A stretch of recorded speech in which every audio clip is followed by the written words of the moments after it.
RAS के अभ्यर्थी पिछले कई दिनों से भूख हड़ताल पर बैठे हैं, धरना प्रदर्शन कर रहे हैं तिथि को आगे बढ़ाने के लिए। अब आरपीएससी के नए चेयरमैन उत्कर्ष रंजन साहू को बना दिया गया है और वह करीब शाम को है जो पदभार ग्रहण भी कर देंगे।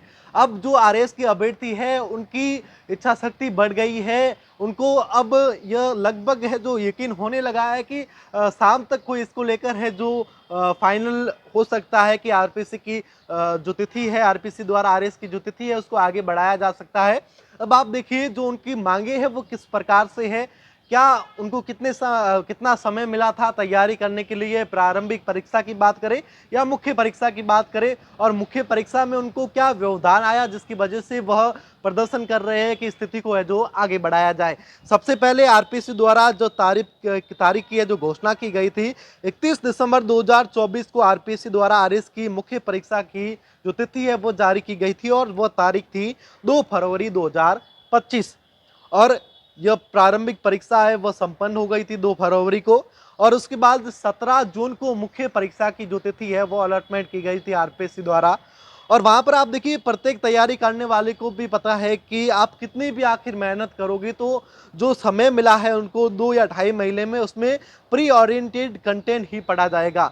मतलब जो प्रारंभिक परीक्षा थी उसमें वैकल्पिक जो सवाल आते हैं उसके लिए वो कंटेंट है वही पढ़ना था।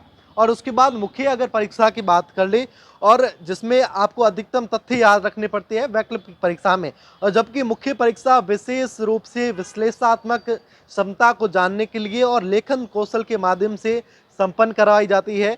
और इसके लिए 2 फरवरी तक छात्र केवल प्रारंभिक परीक्षा के लिए ही तैयारी कर रहे थे। और बाद में 2 फरवरी से लेकर 17 जून को लेकर इसके बीच में जो समय मिला, करीब 2 या ढाई महीने का समय मिला, वो दिन की बात करें तो करीब करीब 134 दिन का जो उनको समय मिलता है।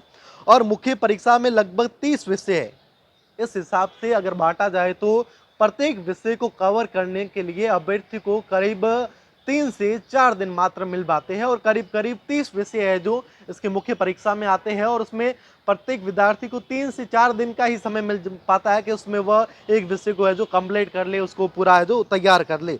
लेकिन आप देखिए मुख्य परीक्षा के लिए विषय की जटिल अवधारणा को देखा जाता है और उसको समझने के लिए मॉक टेस्ट लिखने होते हैं 2-2 अंकों जैसे सूचनात्मक जो प्रश्न होते हैं उनकी तैयारी करनी होती है। तो इनको याद करना बिल्कुल कठिन होता है। तो इसके लिए ही वह धरना प्रदर्शन कर रहे हैं कि ताकि इस तिथि को है जो आगे बढ़ाया जाए, उनको समय मिल पाए, वह अच्छे से इसको तैयार कर पाए। और दूसरी अगर बात कर ले तो ऑपरेशन सिंदूर हुआ, पहलगाम हमला हुआ 22 तारीख को, और उसके बाद करीब करीब बात करें तो 20 दिन का समय ऐसा रहा, 15 से 20 दिन का, जिस समय वह बिल्कुल तैयारी नहीं कर पाए। ब्लैकआउट चल रहा था हर तरीके से, दोनों देशों के बीच में है जो इस तरीके से माहौल बना हुआ था कि कोई भी अच्छे से पढ़ाई नहीं कर पा रहा था और पूरा का पूरा माइंड डाइवर्ट हो गया था। ब्लैकआउट भी चल रहा था, रात को लाइटें भी नहीं, तो आरपीएससी के जो आरएस के अभ्यर्थी है वो बिल्कुल तैयारी नहीं कर पाए। और जो भूतपूर्व सैनिकों की बात करें जो तैयारी कर रहे थे, उनको भी बॉर्डर के जो एरियाज थे वहां पर उनको बुला लिया गया था, तो वह भी बिल्कुल इसको लेकर है जो तैयारी नहीं कर पाए थे। और तीसरे अगर पॉइंट की बात कर ले, जो 2023 में आरपीएससी द्वारा आरएस की परीक्षा करवाई गई थी उसमें जो इंटरव्यू है वो अभी तक चल रहे हैं।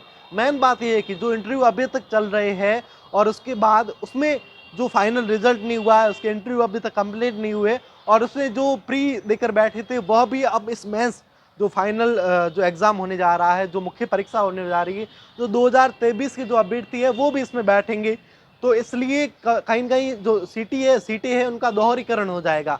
तो अभी अभ्यर्थियों की कुल मिला के मांग ये है कि इस तिथि को आगे बढ़ाया जाए ताकि उनको समय भी मिल पाए। ऑपरेशन सिंदूर हुआ, उसके बाद माइंड डाइवर्ट हुआ, उसका भी समय कवर कर पाए और सीटों का दोहरीकरण बिल्कुल नहीं हो। क्योंकि सीटों का दोहरीकरण होता है तो कहीं न कहीं जो मुख्य परीक्षा होने जा रही है इसमें जो अभ्यर्थी बैठेंगे उनको भी नुकसान होगा। तो इसलिए यह जो तारीख है, जो 17 जून जो तारीख दी गई है, इसको आगे बढ़ाने के लिए लगातार भूख हड़ताल कर रहे हैं। आरयू के आगे जो अभ्यर्थी है वो बैठे हैं, रात को जुलूस निकाल रहे हैं, प्रदर्शन कर रहे हैं। कईयों की तो तबीयत भी बिगड़ गई है, लेकिन अभी तक देखा जाए तो इसको कोई भी सुनने वाला नहीं है। आरयू की पूरे स्टाफगण की बात कर ले, उसकी फैकल्टी की बात कर ले तो उनके द्वारा भी कहा गया है कि आपको आपने धरना नहीं उठाया गया तो आप पर है जो उचित कदम है वो उठाया जाएगा। लेकिन आप देखिए, अब देखने वाली बात ये होती है कि इस तारीख को आगे बढ़ाया जाता है या नहीं बढ़ाया जाता है। लेकिन अब यूआर साहू, उत्कर्ष रंजन साहू जो नए चेयरमैन बने हैं, तो कहीं न कहीं ये बताया जा रहा है कि शाम तक इसको लेकर है जो कुछ अच्छी खबर सामने आ सकती है, इसका निस्तारण है वो हो सकता है। अब देखने वाली बात होगी कि निस्तारण यूआर साहू द्वारा क्या किया जाता है। मैं आपका साथी राजेंद्र सिंह, धन्यवाद।